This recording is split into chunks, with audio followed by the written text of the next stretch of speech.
Hello, this is Georgia Ward with my Teach the Doc for Chapter 6, The Nature of Light. So jumping right in, the very first thing that asks us is to fill in the table. It gives us some equations related to the frequency and the energy of the wavelengths. So it asks us, if a wavelength is long, will the frequency be high or low? And then will the energy be high or low? So the frequency would be low because there's more space in between the peaks of the wavelengths, or the wavelengths themselves. So they wouldn't be happening very often, so it'd be low. The energy would also be low because, again, wouldn't be happening very often. The wavelength was short, the frequency would be high because it would be happening a lot more often. They'd be a lot closer together. And then the energy would be high as well. So then next section, it asks us about the quantum mechanics and the atom. So then flip this over so we can see the chart. It asks us if L equals 0 and the possible ML equals 0, then the orbital names would be 1s and there would only be one orbital. So then if that was 1 and ML was -1 to +1, it would be 3 orbitals, because 1, 2, 3, and it would be a 2p. 2 would be -2 to +2. That gives us 1, 2, 3, 4, 5 orbitals, and then it would be a 4d. 3 would be -3 to +3. That gives us 7 orbitals. 1, 2, 3, 4, 5, 6, 7, and it would be 4f. So moving on to the next area, it asks us about trend and atomic radius. So it asks us which atom is larger, magnesium or barium. So we move over to our chart. So magnesium sits above barium, so we know that the radius will get larger the lower in the group we are, so barium sits below magnesium, so barium is larger. Then it asks them which atom is smaller. We have silicon and then chlorine. Silicon is further left and it will increase from right to left. So then chlorine is smaller because it is further right on the table. So to sum that up, the radius increases from top to bottom in the groups and from right to left in the periods. So the bottom left elements will be larger than the upper right elements. So moving on. It asks us to fill in the blanks.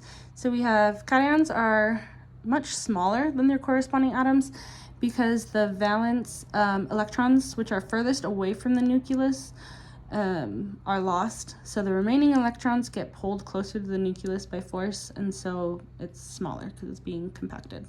The anions are much larger than the corresponding atoms because they're adding electrons.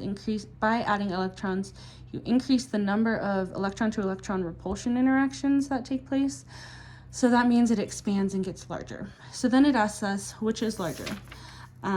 We have Na or Na1+. As stated above, the cations are going to be smaller than their corresponding or parent atom. So Na will be larger than Na1+. And then it asks us which is smaller, N or N3-. So that would be N because it's stated up here. Anions are larger than their parent atom. Wow. So yeah, so N is smaller. Then it asks which atom has the larger first ionization energy.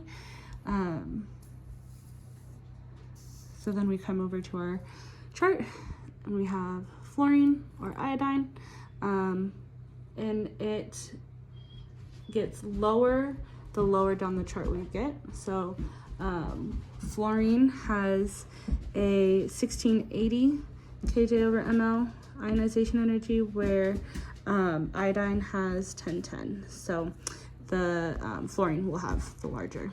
And then it asks about the smaller ionization energy between sodium and sulfur. So sodium's over here, then all the way over to the right here we have sulfur. So sodium has a 490 kJ/ml chart or ionization energy, and sulfur has 1000. So sodium is smaller. It increases, the ionization energy will increase from left to right. So sodium's over here, all the way to the right, gets larger, we have sulfur. So then it asks, electron affinity generally increases, asks us to fill in the blank. Electron affinity generally increases across a period. So which atom has higher electron affinity? That gives us selenium, and then, oh, I lost it, selenium, and then also bromine. And then bromine is here. So they're just right next to each other, but because it increases, bromine will have a higher because it's further right, so it's higher electron affinity. And then it asks us which atom has a more metallic character. We have potassium or cesium. I'm probably saying that wrong, but it increases as we move down in the group. So potassium's up here, and that CS is down here. I'm not going to try to say it again. And then which atom has the less metallic character? So it increases from right to left. So we have gallium, and then we also have arsenic. So it increases from right to left. So gallium is going to be, it increases from right to left. So gallium will have more, so arsenic will be less metallic character. Okay, thanks for hanging in.